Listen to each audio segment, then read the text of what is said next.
Around the year 582 AD, Abu Talib decided to join the great caravan going to Syria in order to boost his finances. As preparations got underway, Muhammad, who was 12 years old at the time, begged and pleaded with his uncle to let him go along. Reluctant at first, Abu Talib eventually gave in and assigned him some tasks. They set off for the historic journey. After a couple of weeks of long, hard travel, the caravan and its attendants decided to make camp in a region called Bosra, just short of Syria. Just ahead on the road was a small Christian monastery where a solitary monk by the name of Bahira lived. That morning, Bahira had watched the caravan coming down the road and was startled to notice a cloud that seemed to follow over them, shielding them from the sun. He had read in one of his old religious books that clouds only make constant shade over prophets, so he felt sure someone special had come. He sent an invitation to the men of the caravan to come to the monastery for a banquet, asking that everyone attend. When the merchants arrived, the priest looked them over and found nothing special about any of them. He asked if everyone from the caravan was present and was told that everyone was there except a small boy who was left behind to watch the animals. Bahira requested that he also be invited, so someone went to fetch young Muhammad.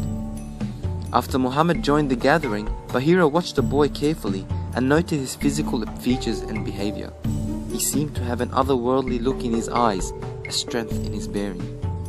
After a little while, as the merchants feasted and talked, Bahira took Abu Talib aside and asked him if he was the father of the boy.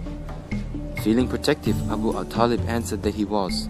The monk protested that it couldn't be so Abu Talib relented and admitted that Muhammad's father had passed away. Bahira then called Muhammad over and began asking all sorts of questions about his life, his dreams. At first, the monk asked Muhammad to speak in the name of the idols of his people, but Muhammad boldly told the monk that he hated the idols. This statement impressed the aged Christian further. Then he asked for the boy to lift his shirt, and the monk found a birthmark on his back, just between the shoulder blades. Bahira looked at the spot, which was about the size of a small egg, and declared, "Now I am most certain that this is the last prophet for whom the Jews and Christians await." He then instructed the baffled Abu Talib to take special care of Muhammad and to keep him safe. Abu Talib, perhaps feeling the old monk was a little eccentric, continued his journey to Syria in the morning.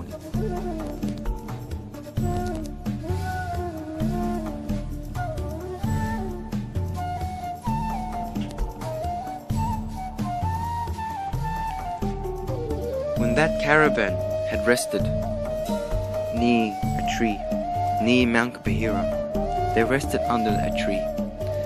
And the picture behind me shows a picture of that tree that it is still alive today. That tree that our Prophet, blessed body rested against, is still alive today. Some say it is the only living Sahabi. Trees saluted to him and testified to him. Trees uprooted itself and walked to him and submitted to him. A log from a tree wept for him when he was separated from it. The trees covered him when he needed to be covered. O our beloved, those trees loved you and saluted you on behalf of all trees that have existed. Let's remind ourselves, what do trees really do? Trees clean the oxygen, convert harmful gases in the air into life-giving air. You have done the same, O Sultan of our hearts. You turn the most mundane and transient acts in our life into lasting and significant blessed acts of worship that stretch to eternity. Trees also hold the topsoil together and keep it compact, provide a home for the natural habitat and birds, and simply sometimes allow someone to lean under its shade to avoid the intense heat. You have done the same, O Sultan of our hearts. We take rest under your shade. We take rest under you from the heat of the fires of ignorance, the heat of arrogance, of disbelief, racism, anger, of Jahiliyyah that plagues the world today.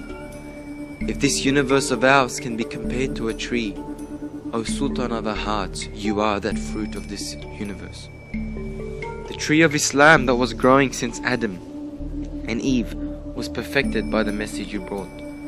To this tree humanity owes all progress and development to. Through Hassan and Hussein, fruits of this tree continue to grow. And through the book and wisdom left by you, scholars continue to grow.